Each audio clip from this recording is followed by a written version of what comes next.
What we must understand is the Fulanis are intentional in their conquests.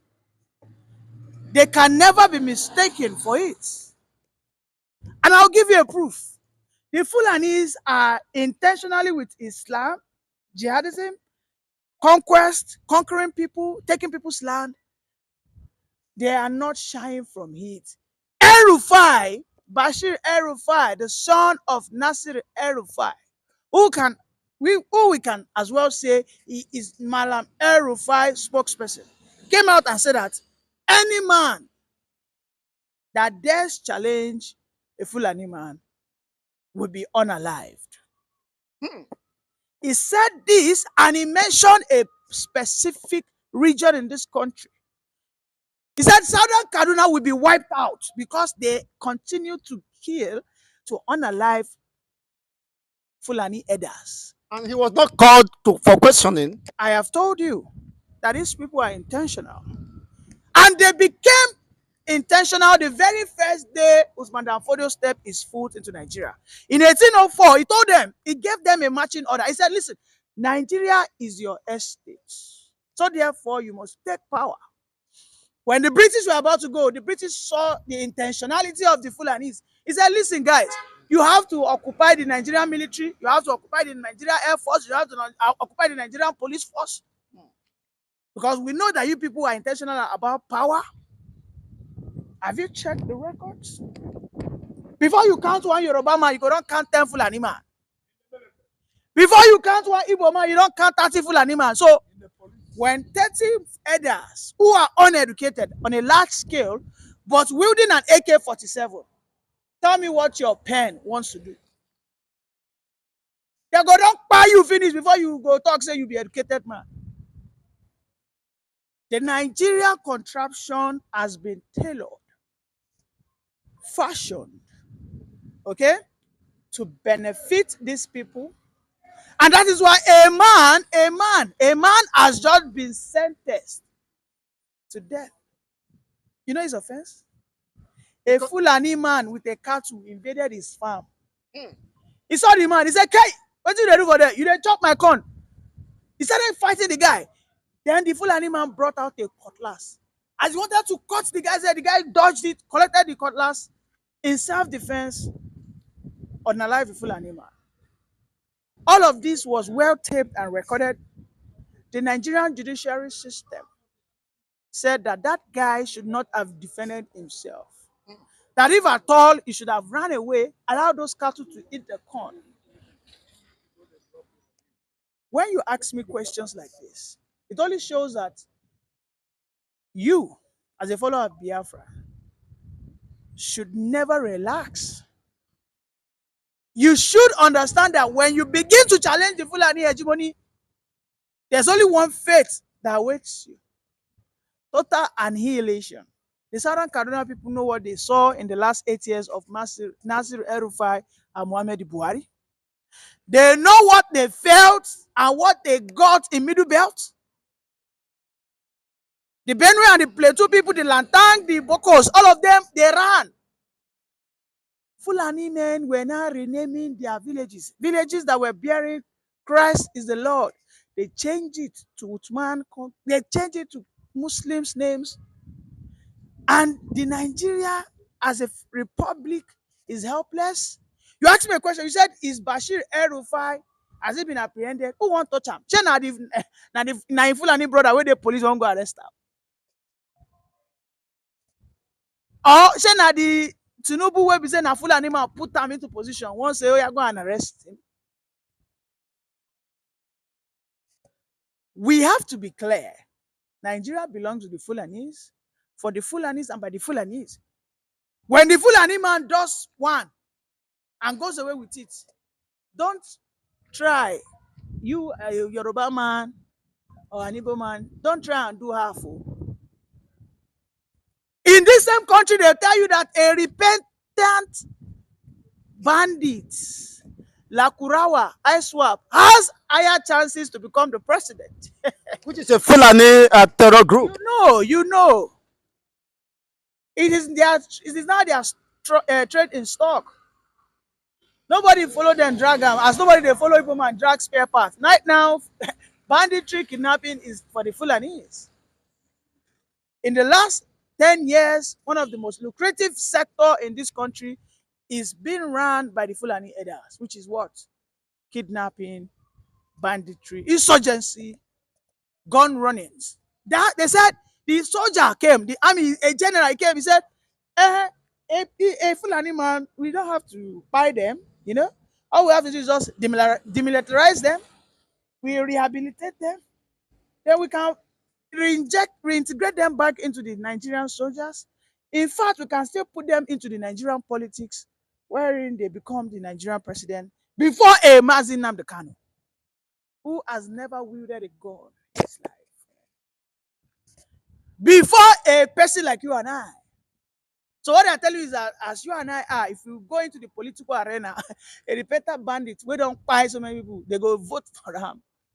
Now, considering the movements and coalition by the eastern and southwestern governors to fight, to forge a common front to fight this ISWAP and terrorist influx in the southwest, could it be said that it is a failed attempt since people under their watch is being rounded up and killed, communities, several communities, sacked?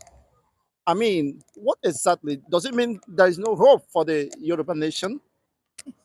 Well, talking of, limiting these conversations to the Western region is a disservice to the collective suffering of the Southerners. And when I'm talking about the Southerners, I mean the Niger Deltans. Yes, I even the even, I southeast. even mean, See what is yes, happening in most recent time. even in the South. Women are being raped. Hamufu, Even women. Hamufu. Some women came out in Ebonyi and Enugu State specifically to protest heavily that Fulani are raping them. In the Ondo, the Fulanis have come out to emphatically state that the forest of Oyo belongs to them. It is their ancestral right now. Nobody can Oh my take it God. from it. That nobody can recover it. He got to a point, Shoima Kide said that, hey, these bandits are just 8 kilometers away from where I am residing. He went to commission a road around Okeogun, Barapa. These are places that share boundaries with Ilorin and all that. Then the bandits were just 8 kilometers away. He had to run. He couldn't commission that road. What does that tell you? This is beyond whether the Yorubas, but again, I understand where you're going because the leaders of the Yorubas political structure are myopic people. Likewise, people like Peter Mba, Francis Nwafuru, people like Uzodimma, likewise, people who are in the Niger Delta, okay, they are all being, they are being manipulated by these Fulani people. I don't know how they do it, but it is so sad that we in the South, we claim that we're educated. You and I can agree, right? Mm. We know that these people are not supposed to be worked with. The Yorubas pride themselves to be the most educated people, which I have been questioning for the past 2 years.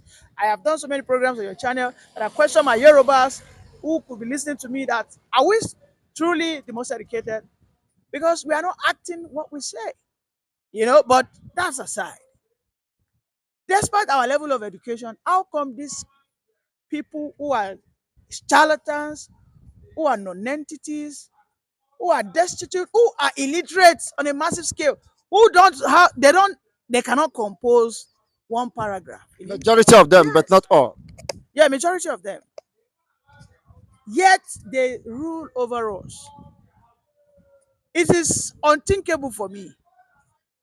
It is more like a spell because these guys, when we catch them, when we unveil the mask, it is a full animal. Not on one occasion, on multi occasions. Not one, not 10, not 20. Mazin Nnamdi Kanu said it. The Fulani man responded that anybody that releases Mazin Nnamdi Kanu has committed treason against the Fulanis. You know what that means? Do you know what that means? That anybody that released Nnamdi Kanu has committed treason against Fulanis, not against Nigeria. It means that the Fulanis comes first before the Nigerian Republic. Thank you very much. Sorry, before you leave, that the forest of the Oyo belongs to the Fulanis. Are the Yorubas accepting this defeat? Well, I have to tell you that the Yorubas, most especially around that communities, I think they are beginning to accept their fate, because most of them are going through what we call diplomacy association. They know them, but they're not challenging them. They are not taking the fight to them. Perhaps it will get to a point when the Fulanis will begin to sack the traditional rulers, and maybe when they start installing the emirs like they did in Ilorin, then they will rise. The last person who tried Won't to, that be too late? the last person, of course it will, but the last, and this is my state, by the way, the last man who tried to rise up, we know what the Fulani elders leader, Buhari, who said that Fulani elders have every right to wield gun because they are global citizens.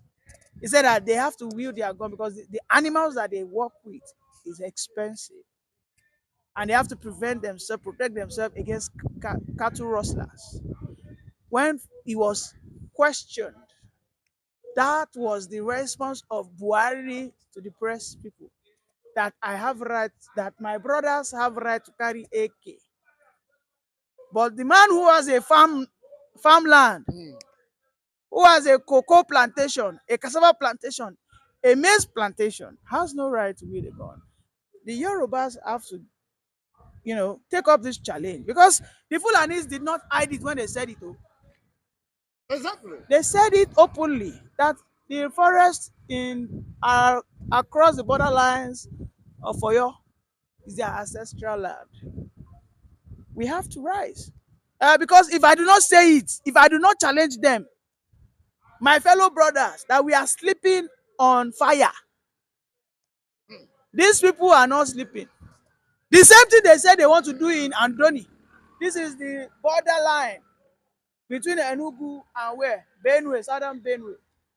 Go to Ebonyi around the Afiko side, Ehamufu side. This side share borders with southern Benue.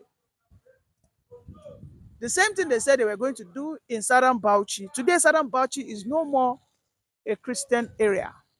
Bauchi used to have large population of Christians. Of course. I dare you to go check it out. So it is a serious thing. The Fulanis are intentional, and at this time, all we need to do as Southerners is to read the riot act against these marauding Fulani herders. Thank you very much. Thank you.